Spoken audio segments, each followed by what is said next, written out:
लोकसभा चुनाव 2024 पर कांग्रेस नेता संदीप दीक्षित ने दिल्ली में पत्रकारों से बातचीत करते हुए कहा, हमने ये नहीं कहा कि हम 7 सीटों पर इलेक्शन लड़ेंगे। हमने कहा कि हम 7 सीटों पर तैयारी करेंगे।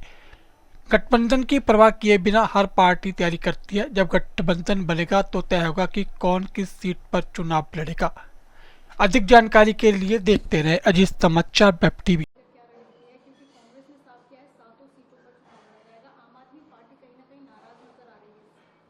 नहीं, पहले तो आपका सवाल ही गलत है कि दिल्ली कांग्रेस ने कहा है कि हम 7 सीटों पे लड़ेंगे। हमने ये नहीं कहा 7 सीटों पे लड़ेंगे। ये तो अब नासमझ है आम आदमी पार्टी, तो मैं क्या करूं?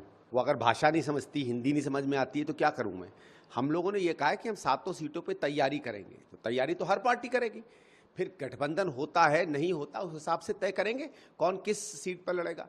हमारी जो मीटिंग थी वो मुख्यतः कांग्रेस को सशक्त करने के लिए थी, और उसमें 2024 का चुनाव भी था, आगे की कांग्रेस भी थी। और ये हम लोग देखना चाह रहे थे कि भाई कांग्रेस इस समय जिस हालत में है उससे हम बेहतर कैसे कर सकते हैं, दोबारा वोटरों को अपनी तरफ कैसे खींच सकते हैं, जिन पार्टियों में हमारा वोटर तब्दील होकर गया है उनसे कैसे उन्हें वापस ला सकते हैं, और पार्टियों के जो वोटर हैं उनमें हम किस तरीके से एक प्रभाव डाल सकते हैं, इस पर विस्तृत चर्चा हुई थी। और उस चर्चा में कोलिशन होगा कि नहीं होगा इस पर कोई बातचीत नहीं हुई। वो हमारे यहाँ एक प्रथा है कि हमारी सेंट्रल लीडरशिप अमूमन तय करती है। स्वाभाविक है कि राज्य के लोगों से बात करेगी, लेकिन वो जब समय आएगा तब तय होगा।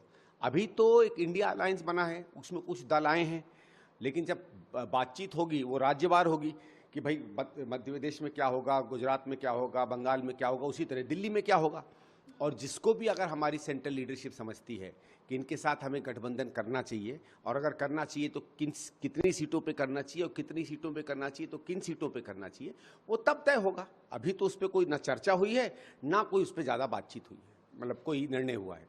वही अलायंस की बात करें, अगली बैठक मुंबई में होने वाली है। आम आदमी पार्टी कह रही है अगर ऐसी बात है तो अगली बैठक में शामिल होना उनकी तरफ से कोई मतलब ही नहीं है। अब वो शामिल हो ना हो, मैं तो बार बार कहता हूँ ना कि वो निरर्थक है, उनका कोई अर्थ तो है नहीं। 6-7 सीटें दिल्ली में हैं जहाँ वो प्रभाव रखते हैं।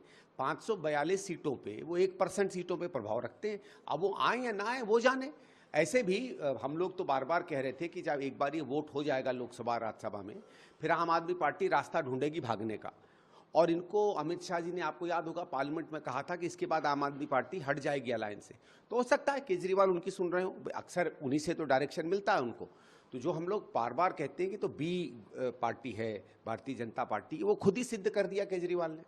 जी, वही क्या लगता है सर, क्योंकि अलायंस में है, एक बड़ा गठबंधन हुआ है इंडिया, और अगर दिल्ली की बात आएगी तो कैसे आपका स्टैंड रहेगा आम आदमी पार्टी के? नहीं, देखिए, हमारा स्टैंड ये है कि ये इस पार्टी के साथ हम विश्वास नहीं रख सकते। इसकी जो राजनीति है वो बहुत गलत और बहुत घटिया है, और उसमें भ्रष्टाचार है, उसमें शिष्टाचार कहीं नहीं है, उसमें झूठ बोलने की आदत है, उसमें राष्ट्रवाद को गलत तरीके से इस्तेमाल करने की आदत है, उसमें आर्थिक नीतियों में कहीं विकास और कहीं उद्धार देश का नहीं दिखता है, सिर्फ मुफ्तखोरी की राजनीति है, उसमें चोरी चकारी भरी हुई है, उसमें लोगों के साथ गलत अनर्गल बयानों की बात है, हमेशा झूठ बोलने की तैयारी। तो जो राजनीति जिसका प्रतिनिधित्व केजरीवाल करते हैं, वो राजनीति अपने में ऐसी है कि जिसके साथ कोई साथ नहीं देना चाहिए।